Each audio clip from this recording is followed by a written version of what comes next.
اعوذ باللہ من الشیطان الرجیم، آیت نمبر 136 کر رہے تھے۔ تو اللہ سبحانہ وتعالیٰ کے حکم سے ان کو سمندر میں غرق کر دیا گیا۔ بِأَنَّهُمْ كَذَّبُوا بِآيَاتِنَا، بوجہ اس کے کہ بے شک انہوں نے اللہ کی آیتوں کو جھٹلایا، یعنی واضح نظر آنے والی نشانیوں کا انکار کیا اور حق سے منہ پھیرا اور اس کو نہ مانا۔ وَكَانُوا عَنْهَا غَافِلِينَ، اور وہ تھے ہی اس سے غافل، یعنی حالانکہ موسیٰ علیہ السلام ان کو اس انجام کی کتنی دفعہ خبر دے چکے تھے، لیکن وہ اس سے غفلت برت رہے تھے، نعوذ باللہ۔ اب یہ دیکھیں کہ یعنی انسان جب تک کہ اس کو مہلت ملی ہوئی ہے نا، کس طرح سے وہ زمین پر تکبر کرتا ہے اور بڑا بنتا ہے۔ اور یہ چیز باقیوں میں کیا، ہمیں تو اپنے عمل میں دیکھنی ہے کہ بعض اوقات ہم بس زندگی کو ایسے ہی گزارتے چلے جا رہے ہوتے ہیں۔ ہم ذرا اپنے اوقات کا اندازہ کریں، یعنی وہ کتنے ہی لمحات ہیں جو میں نے کچن میں ایسے ہی ادھر ادھر آتے جاتے گزار دیے، بغیر کچھ غور و فکر کیے،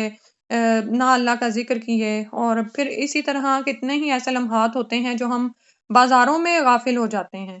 ہوتا ہے نا ایسے کہ چیز کچھ لینے نکلے تھے لیکن وہاں پر جا کر کچھ اور چیزوں میں پڑ گئے۔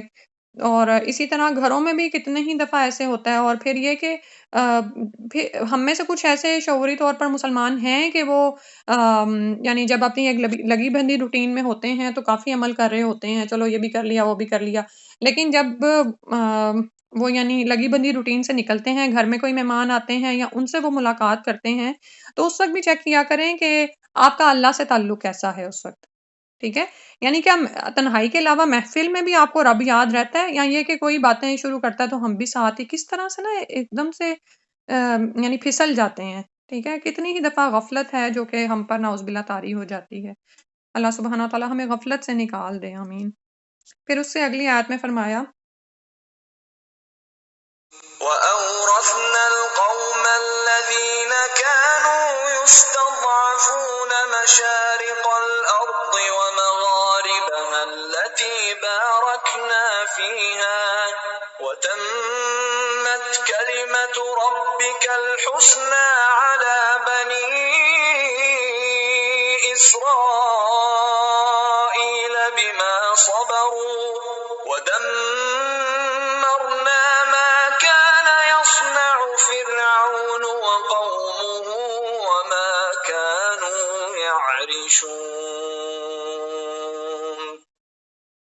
وَأَوْرَثْنَا، اور وارث بنا دیا ہم نے، القوما اس قوم کو، الذین وہ جو کانو تھے وہ، یستضعفون وہ کمزور سمجھے جاتے تھے یا کمزور بنا کے رکھے گئے تھے، مشارق الارض زمین کے مشرقوں کا، و مغاربہا اور مغربوں کا۔ یعنی آپ یہ دیکھیں کہ روزانہ سورج کے نکلنے اور سورج کے ڈوبنے میں تھوڑا سا فرق پڑتا چلا جاتا ہے نا، تو اسی لیے زیادہ مشرقوں اور زیادہ مغربوں کی بات ہو رہی ہے۔ التی وہ جو بارکنا برکت دی تھی ہم نے، فیہا اس میں، وتمت اور پوری ہو گئی، کلمت بات ربی کا تیرے رب کی، الحسنہ بھلائی کی، علی بنی اسرائیل بنی اسرائیل پر، بما صبروا بوجہ ان کے جو انہوں نے صبر کیا، صبر کے انعام کے طور پر ان کو یہ برکتیں عطا ہوئیں۔ ودمرنا اور ہلاک کر دیا ہم نے، ماکانہ جو تھے وہ، یصنعوا بناتے، فرعون و قومہ اور اس کی قوم، وما کانوا اور جو تھے وہ، یعرشون جو وہ چڑھاتے تھے، یعنی فرعون اور اس کی قوم جو کچھ بھی عمارتیں بناتے تھے، صنع تھا ان کا، وہ سب کچھ بھی برباد ہوا۔ اور اس کے علاوہ وہ جو چڑھاتے تھے، چڑھائی کیا جاتی ہیں، بیلیں چڑھائی جاتی ہیں نا، انگوروں کے باغ وغیرہ، یا یہ سب کچھ جو انہوں نے سجا بنا کے رکھا ہوا تھا، سب کچھ برباد ہو گیا۔ تو اللہ تعالیٰ نے بنی اسرائیل کو وارث بنا دیا، اور جب یہ بنی اسرائیل نکلے ہیں فرعونیوں کی غلامی سے، تو اللہ سبحانہ تعالیٰ نے ان کو ملک شام عطا فرمایا، شام کی سرزمین ان کے لیے ان کو عطا کی گئی۔ اور وہ لوگ ہیں جو پہلے غلام بنائے گئے تھے، ٹھیک ہے؟ اور دیکھیں کہ اللہ تعالیٰ نے جب غلامی سے نکالا ہے تو انعامات کتنے عطا کیے ہیں، سبحان اللہ۔ کہاں کہ یعنی یہ فرعونیوں کی غلامی میں پس رہے تھے اور وہ ان کو چھوڑنے کو تیار نہیں تھا، اور کہاں کہ اللہ تعالیٰ نے ان کو مالک ہی بنا دیا، وراثت دے دی ان کو اس زمین کی جس کے مشرق اور مغرب کے یہ مالک بنا دیے گئے تھے۔ التی بارکنا فیہا جس میں برکتیں ان کو عطا ہوئیں۔ اور برکت کیا ہے کہ کہتے ہیں کہ شام کا علاقہ بہت ہی سرسبز اور شاداب ہے، خوش منظر اور زرخیز ہے۔ اور اس کے باطنی برکات یہ ہیں کہ یہاں پر بہت سے انبیاء دفن ہوئے ہیں، ٹھیک ہے؟ تو اللہ تعالیٰ نے ان کو یہ عطا فرمایا، اور ان سے جو وعدہ کیا گیا تھا، وتمت کلمت ربک الحسنی علی بنی اسرائیل، اور ان پر جو ان سے جو وعدہ کیا گیا تھا، اور وہ وعدہ کیا تھا کہ جب وہ موسیٰ علیہ السلام پر ایمان لائے اور اللہ سبحانہ تعالیٰ پر، اور یعنی یہ ان کے اپنے موحد ہونے کا اقرار جو انہوں نے کیا، تو اس کے بدلے میں ان کو یہ سب کچھ عطا ہوا۔ بما صبروا، جو انہوں نے صبر کیا، اور صبر کیا تھا کہ اللہ تعالیٰ کے دین پر قائم رہنے کا، اور جو بھی اس کے باوجود جو ان کو مصیبتیں آتی رہیں، ہم جانتے ہیں نا کہ پیچھے جو بھی بنی فرعونیوں نے ان کے ساتھ کیا، لیکن وہ ثابت قدم رہے حتیٰ کہ ہجرت کر گئے۔ تو اس وجہ سے اللہ تعالیٰ نے ان پر یہ حسنہ تمام کر دیں۔ اب یہاں پر دیکھنے کا کام یہ ہے کہ ہمارا صبر کس حد تک ہے نا، ٹھیک ہے، کہ ہم صبر کرتے ہیں اور اس پر استقامت اختیار کرتے ہیں، تو حقیقتاً آپ دیکھتے ہیں کہ اللہ تعالیٰ کی طرف سے برکتوں کے دروازے کھول دیے جاتے ہیں، ٹھیک ہے۔ اچھا، بعض اوقات یہ ہوتا ہے کہ ہم تھوڑا سا صبر کرتے ہیں اور پھر ہم بے صبرے ہو جاتے ہیں اور کہتے ہیں ہم نے تو اتنا صبر کیا لیکن ہمیں برکتیں حاصل نہیں ہوئیں۔ تو صبر کیا ہے کہ یہ نہیں ہے کہ بس آج آپ نے کر لیا اور تھوڑی دیر بعد پھر اس سے ہٹ گئے، بلکہ استقامت کا اختیار کرنا کیا ہوتا ہے کہ پھر راہ میں جو بھی رکاوٹیں آئیں آپ اس سے گزرتے چلے جائیں، اپنی راہ سے نہ ہٹیں، اپنی راہ کو کھوٹا نہ کریں، چاہے لوگ جتنا ہی اس پر ہلاتے رہیں۔ اور دوسری طرف فنونیوں کا کیا حال ہوا کہ جو بھی وہ عمارتیں صنعت گری کرتے تھے اور جو بھی ان کی بیلیں وغیرہ چڑھی ہوئی تھیں، یعنی گھر ان کو انہوں نے خوبصورت کیے تھے، باغات تھے ان کے بہت خوبصورت، یہ سب کچھ اللہ تعالیٰ نے ختم کر ڈالا۔ اور اس کے لیے آتا ہے کہ فرعونی تو اپنا لاؤ لشکر لے کے نکلے تھے، سارے کے سارے دریا میں جا کے ڈوب گئے، اور پیچھے بھی ان کے گھروں پر بھی آفت اور بلائیں آئیں کہ وہ تباہ ہو گئے، یعنی دوبارہ وہاں پر کوئی بسنے والا نہ رہا۔ فرعونیوں کی تہذیب سے فائدہ اٹھانے والا کوئی نہ بچا۔ آپ جانتے ہیں نا کہ آج تک بھی ان کی جو تحریریں ہیں وہ ڈی کوڈ کی جا رہی ہیں، ٹھیک ہے، یعنی کوئی ایسا نہیں تھا کہ ان کے علم کو سیکھتا یا انہوں نے جو اپنے لیے اتنی ترقی پیدا کر لی تھی اس سے فائدہ اٹھاتا، ٹھیک ہے۔ اور پھر وہ دیکھیں نا کہ ان کو جو یہ اپنی ڈیڈ باڈیز جس طرح سیو کرتے تھے، اور احرام مصر اور یہ تمام چیزیں، یہ وہ علوم ہیں کہ جن سے کوئی فائدہ اٹھانے والا نہ رہا، سب کچھ تباہ و برباد ہو گیا۔ آپ یہ دیکھیں کہ آج جب ہم کسی چیز کو حاصل کر لیتے ہیں نا تو اس پر کتنا اترا رہے ہوتے ہیں، حالانکہ اس کی حقیقت ہی کیا ہے، سب کچھ تباہ ہونے والا ہے نا۔ سوائے یہ کہ جو اللہ کا آپ نے ذکر کیا، جو یاد اللہ کے لیے آپ نے یعنی جو وقت آپ نے اللہ کی راہ میں لگایا، باقی اس کے علاوہ سب کچھ تباہ و برباد ہونے والا ہے، اور اس کا کوئی انجام بھی نہیں ہے، کوئی صلہ بھی نہیں ہے جو انسان کو ملے۔ پھر اس کے بعد فرمایا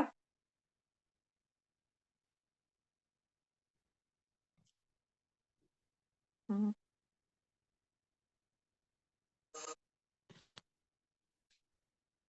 وجاوزنا ببني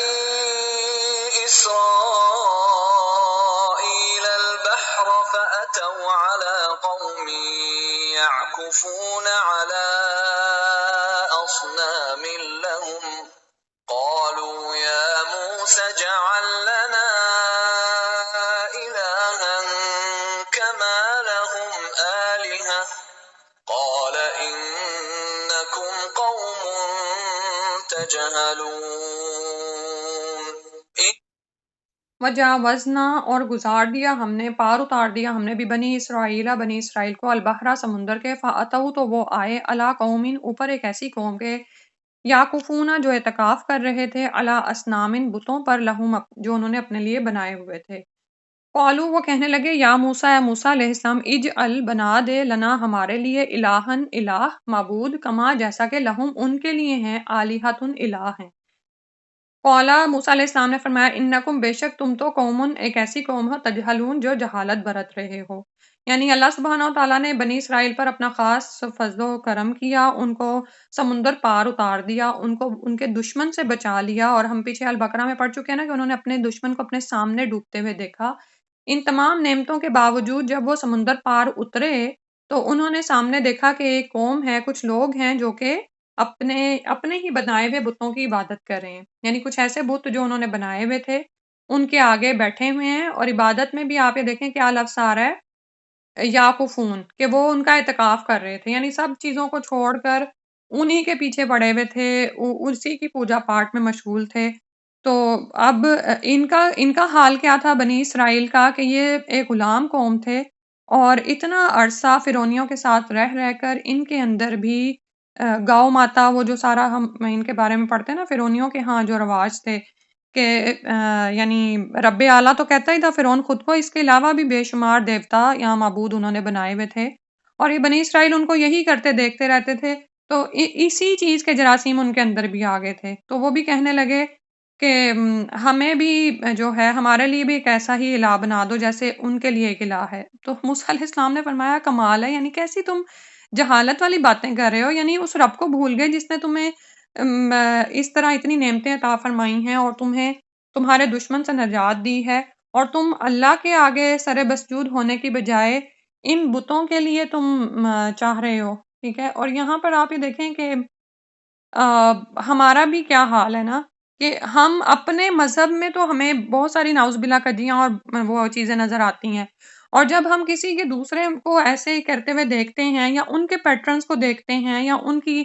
جو دنیا میں انہوں نے چکا چوند میں وہ بزی ہیں، ہم بھی اس سے مروب ہو جاتے ہیں، اور پھر ہم آہستہ آہستہ وہی چیزیں اپنے یعنی اپنی زندگی میں بھی شامل کرنا شروع ہو جاتے ہیں۔ تو یہاں پر دیکھنے والی بات یہ ہے کہ ہمارے بھی رول ماڈلز کون ہیں، ٹھیک ہے، اور ہمارا اللہ سے تعلق کیسا ہے، ٹھیک، کہ یعنی کیا ہم اللہ تعالیٰ کے دیے ہوئے دین پر خوش ہیں، یا یہ کہ ہم دوسرے اقوام کی پیروی میں پڑے ہوئے ہیں اور جو چیزیں ان کی زندگیوں میں ہیں، جو انہوں نے اپنائی ہوئی ہیں اور ان پر شریعت کی کوئی مہر نہیں ہے، ہم اسی طرح کی چیزیں اپنے بھی دین میں تلاش کرنا شروع ہو جاتے ہیں اور نعوذ باللہ اس کو لے بھی آتے ہیں۔ یعنی اس کو آپ کہہ لیں کہ سنت اور بدعت کا ہم تقابل کر سکتے ہیں۔ جیسے اب جن معاشروں میں ہم رہتے ہیں یہاں پر دوسری اقوام کے کتنے ہی تہوار ہیں جو منائے جاتے ہیں نا، ٹھیک ہے، اور ہر تہوار کے ساتھ کچھ خاص چیزیں ہیں جو رکھ دی جاتی ہیں، اور کتنے افسوس سے کہنا پڑتا ہے کہ مسلمانوں میں سے ہی کتنے ایسے لوگ ہیں جو کرسمس بھی منا لیتے ہیں، دیوالی بھی منا رہے ہیں، اور بعض اوقات ہیلووین پہ باہر لا کے اپنے گھر کی چیزیں بھی رکھ دیتے ہیں، ٹھیک ہے، وہ جو خاص ان کی علامت اور جو انہوں نے اپنے شعار بنائے ہوئے ہیں، ٹھیک ہے، تو وہ بھی ایسا کیوں ہے، ہم کیوں ان سے مرعوب ہیں؟ اپنے دین کی حقیقت ہمارے اندر نہیں اتری، اپنے اللہ سے ہمارا وہ تعلق مضبوط نہیں ہے، اور بعض اوقات کیا ہوتا ہے کہ جیسے وہ اپنے تہواروں پر سب کچھ کر رہے ہوتے ہیں اور گانے بجانے اور یہ سب کچھ، وہی چیزیں ہم اپنی عیدوں پر بھی کرنا چاہ رہے ہوتے ہیں، نعوذ باللہ من ذالک، اور پھر اس کی ہم اپنے دلوں کو نا دلیل بھی دے لیتے ہیں کہ نہیں یہ تو خوشی کا موقع ہے، اچھا دوسرے بھی تو کرتے ہیں، کیا فرق پڑتا ہے، ان کو اپنا دین ہی پریزنٹ ہو جائے گا۔ تو آپ یہ دیکھیں کہ آپ کیا چیز ان کو پریزنٹ کر رہے ہیں، یعنی آپ کی جو آپ کی اپنی ہے بھی نہیں، جو آپ نے مستعار لی ہوئی ہے، جس سے آپ مرعوب ہو گئے ہیں، ٹھیک ہے۔ تو یہاں پر دیکھنے کی بات یہ ہے کہ بنی اسرائیل تو غلام قوم تھے، غلاموں والی ذہنیت تھی، ہمارا کیا حال ہے؟ کیا ہم اپنے سوچ میں آزاد ہیں؟ کیا ہم غور و فکر کرتے ہیں اپنے دین کے بارے میں، اس کے بارے میں سوچتے ہیں؟ کیونکہ موسیٰ علیہ السلام نے ان کو فرمایا انکم قوم تجہلون، کیسی جہالت کی باتیں کر رہے ہو نا، کیسی جہالت تم برت رہے ہو۔ پھر اگلی آیت میں فرمایا إن هؤلاء متبر ما هم فيه وباطل ما كانوا يعملون انا بے شک ہاؤلائی یہ لوگ متبرن برباد ہونے والے ہیں، یعنی یہ جو سب کچھ کر رہے ہیں تو ہلاکت خیز ہے، ماہم فیہ جس میں وہ پڑے ہوئے ہیں، و باطل اور ضائع ہونے والا ہے، باطل ہونے والا ہے، ما کانو جو ہیں وہ یعملون وہ عمل کرتے، یعنی جو جن چیزوں میں یہ پڑے ہوئے ہیں تم دیکھتے نہیں، یہ تو ہلاک ہونے والا ہے، اس کی تو کوئی حقیقت ہی نہیں ہے، یہ چیزیں ان کے کام نہیں آئیں گی، اور جو جن اعمال کو یہ کر رہے ہیں وہ ان سے زائل ہو جائیں گے، چلے جائیں گے، یعنی زحق الباطل، باطل تو جانے ہی کے لیے ہے، اس کی کوئی بنیاد نہیں ہوتی، اس کا نیکسٹ کوئی فائدہ نہیں ہوتا، اور ما کانوا یعملون یعنی جو کچھ بھی وہ کر رہے ہیں، ابھی کر رہے ہیں یا کرتے رہے ہیں، سراسر باطل ہے، بالکل ایسے جیسے یعنی اگر وہ ان بتوں کی جو عبادت کر رہے تھے اور اس میں وہ محنت بھی کرتے تھے، وہ محنت ان کو کوئی فائدہ نہیں دینے والی، یا یہ کہ ان بتوں کے نام پر جو قربانیاں وہ کرتے تھے، جو مال انہوں نے لگایا وہ سب ضائع جائے گا۔ پھر اس کے بعد فرمایا قال أغير الله أبغيكم إلها وهو فضلكم على العالمين قالا کہا غیر اللہ کہ اللہ کے سوا ابغیکم میں تلاش کروں الہن ابغیکم میں تلاش کروں تمہارے لیے الہن کوئی الہ وہوا حالانکہ اسی نے فضلکم فضیلت بخشی تم کو علی العالمین اوپر جہان والوں کے، یعنی اب ان کو دراصل غیرت دلائی جا رہی ہے کہ تم اللہ کے علاوہ کوئی الہ چاہ رہے ہو اور میں تمہارے لیے وہ الہ لے کر آؤں، وہ اللہ جس نے تم کو جہان والوں پر فضیلت دی، تمہیں فرعونیوں سے نجات دی اور تمام جہان والوں پر ایک بہترین امت کے طور پر تمہیں چنا، تو قوموں پر تمہیں فضیلت بخشی ہے، اور تم اس کے برعکس کیا نیچے ہی جھکے جا رہے ہو اور اللہ کو چھوڑ کر ایک دوسرے ہی الہ کی تلاش میں ہو، نعوذ باللہ من ذالک۔ اس کے بعد فرمایا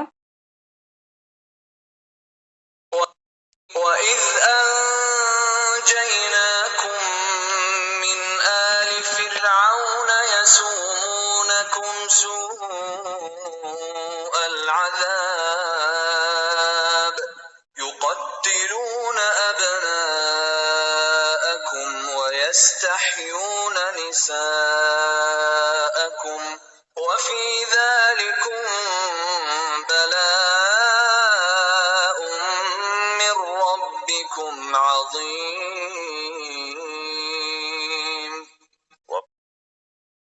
وَإِذْ اور جب انجیناکم نجات دی ہم نے تم کو من آل فرعون آل فرعون سے یسومونکم وہ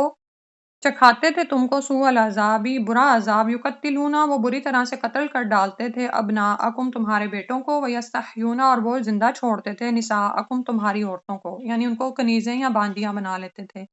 وفی ذالکم اور اس میں بلاؤن بڑی آزمائش تھی من ربکم تمہارے رب کی طرف سے عظیم بہت بڑی۔ تو انہوں نے کہا کہ ہمیں ایک الہ بنا دو، تو موسیٰ علیہ السلام نے فرمایا کہ میں اللہ کے سوا تمہیں الہ ایک بنا کے دوں، یعنی تو اللہ جس نے تم کو اتنی نعمتیں عطا کی اور وہ کیا ہے کہ تمہیں جہان والوں پر فضیلت دی اور پھر تمہیں آل فرعون سے نجات دی ہے، اور یعنی اللہ سبحانہ وتعالیٰ نے فرمایا کہ ہم نے تمہیں آل فرعون سے نجات دی اور وہ تمہارے ساتھ کیا کرتے تھے کہ تمہیں برا عذاب دے رہے تھے، تمہارے بیٹوں کو بری طرح سے قتل کر ڈالتے تھے اور تمہاری عورتوں کو زندہ چھوڑ دیتے تھے۔ اب یہ دیکھیں دونوں ہی جو ان سے ہیں عذاب کیسے وہ ہیں کہ بیٹے کو قتل کر دیا جائے اور عورتیں جو کہ کسی بھی قوم کی غیرت ہوتی ہیں ان کو وہ زندہ چھوڑتے تھے اور انہیں اپنی کنیزیں بنا لیتے تھے۔ فی ذالکم بلاؤں میں ربکم عظیم، اس میں تمہارے لیے بہت بڑی آزمائش تھی کہ اللہ تعالیٰ نے تمہیں کس طرح سے آزمایا ان تمام چیزوں سے، اور اس کے بعد تمہیں اللہ سبحانہ وتعالیٰ نے اتنی نعمتیں عطا کی، اور اب تم یعنی کہنے کا مطلب یہ ہے کہ اب اسی اللہ کو بھول کر تم اوروں کو معبود بنانے کی سوچے بیٹھے ہو، ٹھیک ہے۔ تو یہاں پر رک کر دراصل ہم اپنی زندگیوں میں دیکھیں کہ زندگی میں کتنی ہی دفعہ ایسے ہوتا ہے کہ ہمیں بہت سی چیزیں اچھی لگ رہی ہوتی ہیں لیکن ہمیں یوں لگتا ہے جیسے ہمیں اس سے محروم کر دیا گیا ہے، اور پھر ہماری نظر ان نعمتوں سے ہی ہٹ جاتی ہے جو اللہ تعالیٰ نے ہمیں دی ہوتی ہیں۔ انسان کا حال یہی ہے بیسیکلی، ہم کیا ہیں ناشکرے بہت ہیں کہ نعمتیں پاتے چلے جاتے ہیں، ان کو فور گرانٹیڈ لے رہے ہوتے ہیں، لیکن جو ہی کوئی مصیبت آتی ہے نا تو ہمیں لگتا ہے کہ جیسے کبھی کوئی نعمت دیے ہی نہیں گئے تھے۔ تو ہر کوئی اس میں اپنی اپنی عمل کا جائزہ لے سکتا ہے۔ پھر اس کے بعد فرمایا وَوَاعَدْنَا مُوسَىٰ 30 لَيْلَةً وَأَتْمَمْنَاهَا ب10 فَتَمَّ مِيقَاتُ رَبِّهِ 40 لَيْلَةً وَقَالَ مُوسَىٰ لِأَخِيهِ هَارُونَ اخْلُفْنِي فِي قَوْمِي وَأَصْلِحْ وَلَا تَتَّبِعْ سَبِيلَ الْمُفْسِدِينَ۔ وَلَمَّا جَاءَ مُوسَىٰ لِمِيقَاتِنَا وَكَلَّمَهُ رَبُّهُ قَالَ رَبِّ أَرِنِي أَنظُرْ إِلَيْكَ قَالَ لَن تَرَانِي وَلَٰكِنِ انظُرْ إِلَى الْجَبَلِ فَإِنِ اسْتَقَرَّ مَكَانَهُ فَسَوْفَ تَرَانِي فَلَمَّا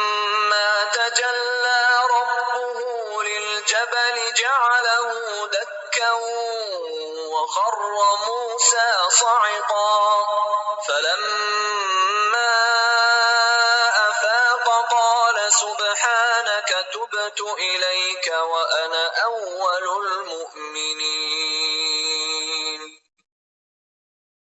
آیت نمبر 142 وَوَعَدْنَا اور وعدہ کیا ہم نے موسیٰ علیہ السلام سے، اور وعدہ کیا نہیں وعدہ لیا ہم نے موسیٰ علیہ السلام سے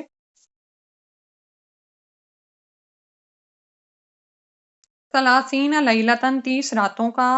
وَوَعَدْنَا واؤ پہ آپ یہ دیکھیں کہ کھڑی زبر ہے، تو اللہ سبحانہ وتعالیٰ نے موسیٰ علیہ السلام کو وعدہ دیا تھا کہ آپ کوہ طور پر آئیں، اور موسیٰ علیہ السلام نے اس پر لبیک کہا، تو یعنی دونوں نے یعنی واؤ پر کھڑی زبر آ رہی ہے نا، تو آپس میں ایک یعنی معاہدہ ہوا ہے، یعنی وعدہ دیا گیا ہے۔ 30 لیلتاً 30 راتوں کا، وَأَتْمَمْنَاهَا اور پورا کیا ہم نے اس کو، بِعَشْرِ ساتھ 10 کے، فتمہ تو پورا ہو گیا، میقاتُ وعدہ ربہ اس کے رب کا، 40 لیلہ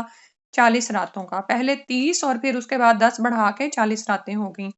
وقال اور کہا موسیٰ علیہ السلام نے، لیقیہ اپنے بھائی کو، ہارون علیہ السلام کو، جو ان سے 1 سال بڑے تھے نا، اور اللہ سبحانہ تعالیٰ نے ان کو موسیٰ علیہ السلام کی دعا پر ہی وہ نبوت عطا فرمائی تھی۔ اخلفنی جانشینی کرنا، میری فی قومی میری قوم میں، یعنی میں اب جا رہا ہوں تو تم پیچھے میری قوم کو دیکھنا، اصلح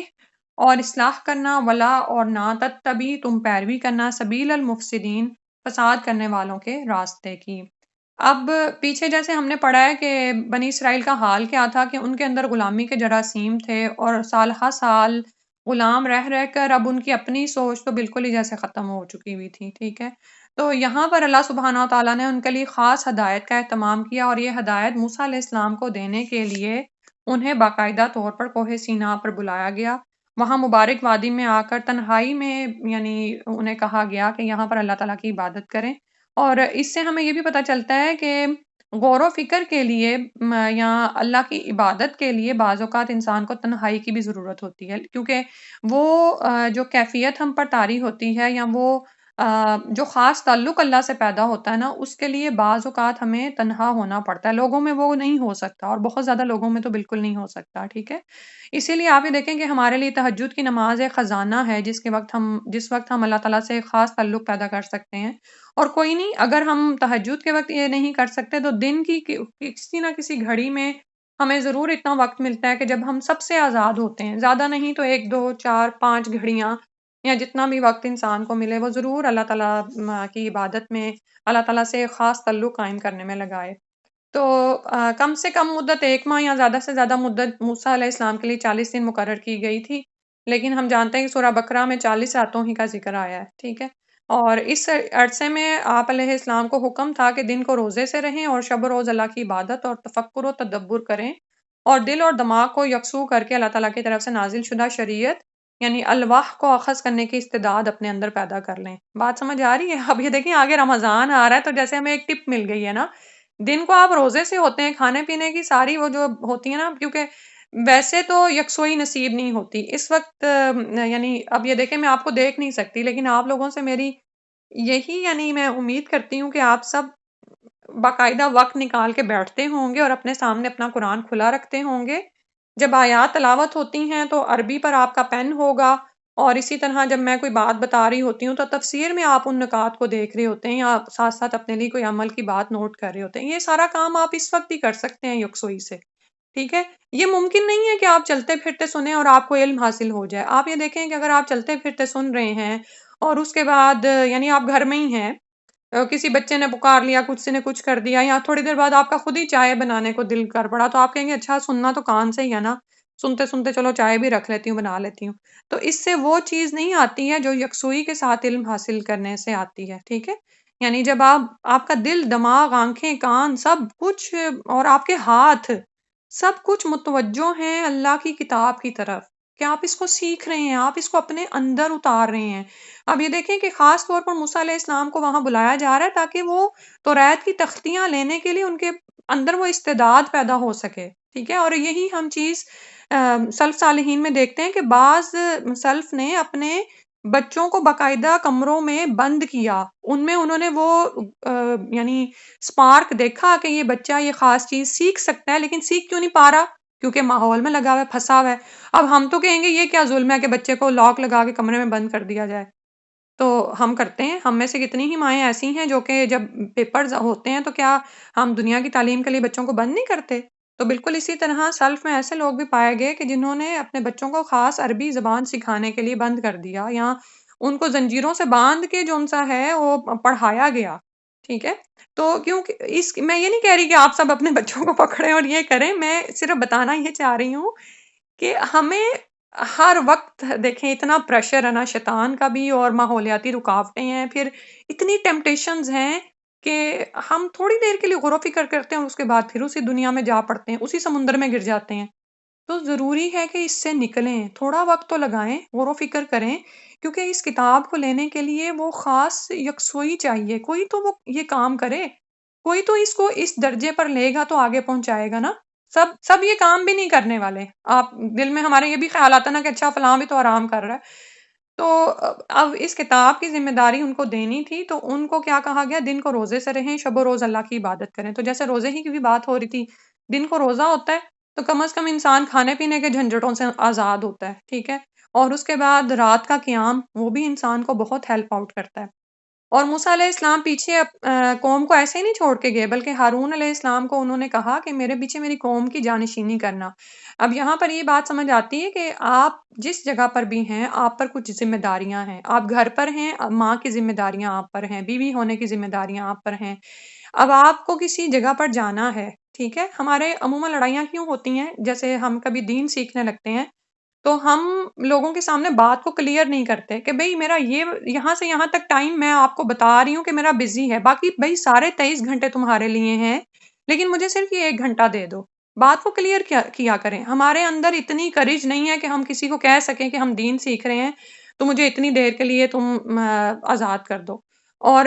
ہوتا کیوں ایسا کیوں ہوتا ہے کہ ہم لوگوں کو نا اندھیرے میں ہی رکھتے ہیں، نہیں اچھا ابھی کر کے کر دوں گی اس کا یہ نہیں۔ آپ نے جب وہ ٹائم اللہ تعالیٰ سے ایک پابندی کر لی، آپ نے ایک کمٹمنٹ کر لی اپنے ساتھ، تو پھر پیچھے ذمہ داریاں تفویض کر دیں، اختیارات کسی کو دے دیں، بیٹی کے ذمہ کام لگا دیں کہ بھائی آئے گا تو اس کو یہ دینا ہے، فلاں کرنا ہے، یہ کر کے جائیں۔ اور اس کو بھی باقاعدہ طور پر نامزد کر کے جائیں۔ نامزد کرنے جیسے ہارون علیہ السلام کو نامزد کیا گیا، یہ نہیں کہا گیا کہ جو بھی بڑے بڑے سردار ہیں وہ خود ہی دیکھ لیں گے،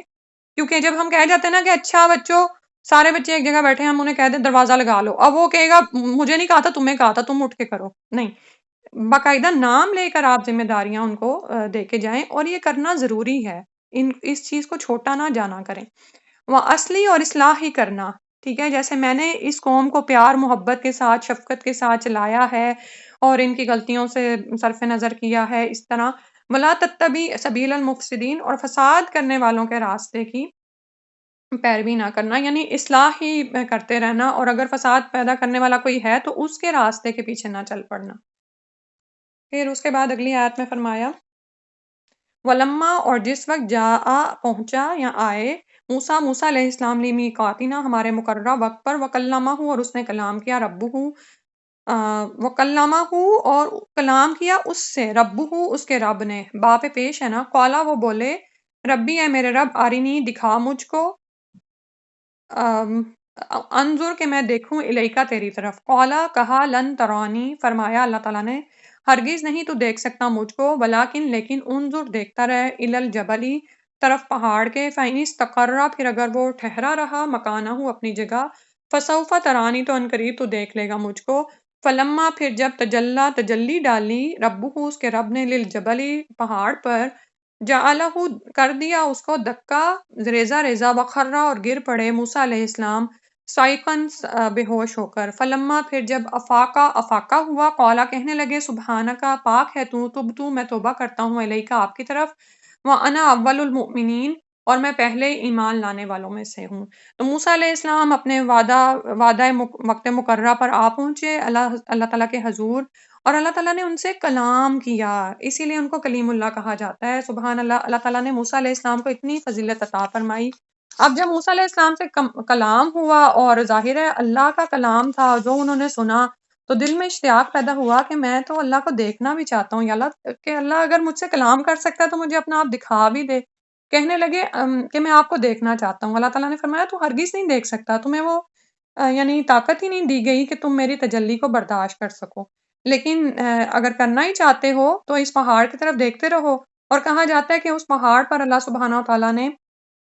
یعنی جو انگلی کی چھنگلیاں ہوتی ہیں نا، اس کا جو سرا ہوتا ہے صرف اتنی ہی تجلی پڑی تھی اور وہ پہاڑ ریزہ ریزہ ہو کر زمین بوس ہی ہو گیا۔ جعلہ دکا، اللہ تعالیٰ نے اس کو ریزہ ریزہ کر دیا اور موسیٰ علیہ السلام بے ہوش ہو کر گر پڑے۔ پھر جب وہ اس سے اٹھے ہیں تو فوراً اللہ کے حضور توبہ کی، کہنے لگے تو پاک ہے، یعنی میرا سوال ہی غلط تھا کہ میں اب اس پر تیری طرف رجوع کرتا ہوں، میں اپنی غلطی کی معافی مانگتا ہوں۔ وَأَنَا أَوَّلُ الْمُؤْمِنِينَ، اور پہلے ایمان لانے والوں میں سے ہوں، کہ یعنی ایمان تو وہ پہلے ہی لا چکے تھے، لیکن اس بات پر بھی ایمان لے آئے کہ میں تجھے نہیں دیکھ سکتا، جیسا کہ تو نے فرمایا تھا کہ تو میری طرف نہیں دیکھ سکتا۔ تو اب مختلف انبیاء کو مختلف طرح کی فضیلتیں عطا فرمائی گئی ہیں۔ یہاں سے پتہ چلتا ہے کہ موسیٰ علیہ السلام نے سے اللہ تعالیٰ نے کلام کیا تھا، اور اس میں آگے ایک چھوٹی سی بات ہے کہ کچھ لوگ اس آیت کی تعویل کر دیتے ہیں نعوذ باللہ، اور وہ یہ سمجھتے ہیں کہ اللہ سے کلام نہیں کیا گیا، اور اسی میں وہ فرقہ بھی پایا جاتا ہے جس نے قرآن کو اللہ کی مخلوق ہونے کا دعویٰ کر دیا تھا۔ جب وہ اس کو کلام نہیں مانتے تو وہ کہتے ہیں کہ یہ جو ہے یعنی ایک مخلوق کی طرح، یعنی جیسے تختیاں اتاری گئی تھیں ویسے ہی یہ دیا گیا ہے، نعوذ باللہ من ذالک۔ اور اس بات پر انہوں نے دلیل فراہم کرنے کے لیے اماموں کو بھی یعنی پھنسا لیا اس میں، اور بہت سے امام اس بات پر کتنے عرصے مصیبتیں سہتے رہے کہ وہ کہتے تھے کہ نہیں، قرآن کلام الہی ہے، اور لوگ ان کو اس بات پر مجبور کرتے تھے کہ وہ کہیں کہ قرآن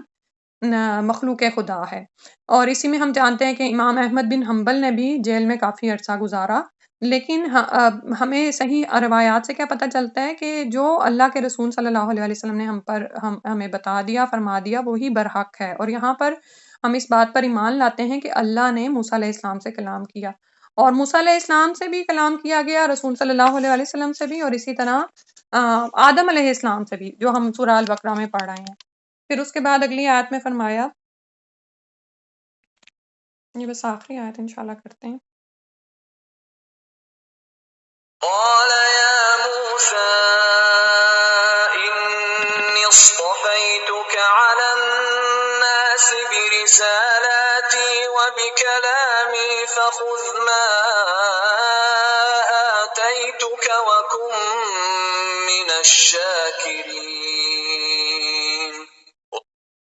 قولا فرمایا، یا موسیٰ، اے موسیٰ علیہ السلام، انی بے شک میں نے استفیتک میں نے چنا ہے تجھ کو، علی الناس اوپر لوگوں کے، برسالاتی اپنے پیغاموں کے ساتھ، اور بکلامی اور اپنے کلام کے ساتھ، فخذ تو لے لو ما آتیتک جو دیا میں نے تجھ کو، وکن اور ہو جا من الشاکرین شکر کرنے والوں میں سے۔ اب اللہ تعالیٰ نے دیکھیں کہ دیدار تو نہیں ہو سکا موسیٰ علیہ السلام کو، تو ساتھ ہی ان کو پھر اس طرف ان کی توجہ دلائی کہ تم دیکھتے نہیں کہ تمہیں کتنی نعمتیں عطا فرمائی گئی ہیں، کہ میں نے تمہیں لوگوں پر چن لیا، یعنی خاص کر دیا، خالص کر لیا، چن لیا اور چھانٹ لیا، علی الناسی لوگوں پر، یعنی فضیلت عطا فرمائی ہے، خاص تمہیں چنا ہے، برسالاتی اپنے پیغامات کے ساتھ، یعنی کہ آپ کو پیغامات دیے جا رہے ہیں، آپ کو رسول بنایا جا رہا ہے، وبی کلامی اور براہ راست آپ کو کلام کا شرف بخشا گیا، ٹھیک ہے، تمام جہان والوں پر آپ کو منتخب کیا۔ فخذ ما آتیتک تو اب پکڑ لو جو میں تمہیں دوں، یعنی جو شرعی احکامات آپ کو دیے جا رہے ہیں ان کو پکڑ لیں۔ پکڑنے کا مطلب کیا ہے، جو ہم پیچھے پڑھ رہے ہیں البقرہ میں بھی، کہ ان پر عمل کیا جائے، ٹھیک ہے، جیسے بتائے گئے ہیں ویسے۔ اب یہ نہیں ہے کہ قرآن کو پکڑ لیا تو اس کو پکڑنا مراد ہے، بلکہ اس کے احکامات پر عمل کرنا مراد ہے۔ وَقُم من الشاکرین اور شکر گزاروں میں سے ہو جائیں، یعنی یہ جو اللہ تعالیٰ نے آپ کو اتنی بڑی نعمتیں عطا فرمائی ہیں، جو فضیلت عطا فرمائی ہے، اس پر شکر گزاروں میں سے ہو جائیں۔ اور ہمارے لیے بھی یہاں پر یہی ہے، جیسے آپ یہ دیکھیں کہ اللہ تعالیٰ نے کس طرح سے امت محمدیہ صلی اللہ علیہ وسلم کو باقی تمام امتوں پر فضیلت عطا فرمائی ہے، اور یہ کلمہ جو اللہ تعالیٰ نے ہمیں دیا ہے، اس پر ایمان لانے کی جو ہمیں توفیق عطا فرمائی ہے، یہ اتنی بڑی نعمت ہے، یہ نعمت عظمیٰ ہے کہ جس کا دنیا میں کوئی مقابلہ نہیں ہے، ٹھیک ہے، لیکن ہم اس کو کتنا ورت کرتے ہیں، ہم اس پر اللہ کے کتنے شکر گزار ہوتے ہیں، کیونکہ اس وقت آپ یہ دیکھیں کہ دنیا پر میں مسلمانوں پر جو تنگی تکالیف اور بعض اوقات دین پر جمنے کی وجہ سے، جیسے ہم نے پیچھے پڑھا نا کہ بنی اسرائیل نے صبر کیا تو اللہ تعالیٰ نے ان پر برکتوں اور نعمتوں کے دروازے کھول دیے، ہمیں جب یہ صبر کرنا پڑتا ہے، استقامت کے ساتھ اپنے اللہ کے کسی شرعی حکم پر جمنا پڑتا ہے، تو ہم کیا کرتے ہیں کہ ہائے مسلمانوں پر یہ خاص تکالیف آئی ہوئی ہیں، یہ کوئی یہی اس میں ہی کچھ ہے، اور کتنی دفعہ نعوذ باللہ لوگوں کے دل اس بات پر شک میں مبتلا ہو جاتے ہیں، اور پھر وہی جیسے ہم نے پیچھے پڑھا کہ دوسروں کے الہوں کو دیکھ کر اپنے لیے ویسا الہ چاہنا، یعنی پھر ہم چاہتے ہیں کہ پھر جو دوسری اقوام کر رہی ہیں ہم بھی انہی چیزوں میں پڑ جائیں۔ جب اپنے دین میں ہمیں یعنی شک ہو جاتا ہے نا، یا کوئی چیز ایسی ہوتی ہے، تو پھر کیا ہوتا ہے، پھر دوسروں کی چیزیں اچھی لگنا شروع ہو جاتی ہیں اور اس کو ہم اپنے زندگیوں میں اڈاپٹ کرنا شروع ہو جاتے ہیں، نعوذ باللہ من ذالک۔ اللہ سبحانہ و تعالی ہمیں اپنے دین کو سمجھنے کی، اس پر جم جانے کی، اس پر عمل کرنے کی توفیق عطا فرما دیں۔ اللہم ارنا الحق حقا وارزقنا اتباعہ وارنا الباطل باطلا وارزقنا اجتنابہ، آمین یا رب العالمین۔ سبحانک اللہم وبحمدک، نشہد ان لا الہ الا انت، نستغفرک ونتوب الیک۔ السلام علیکم ورحمۃ اللہ۔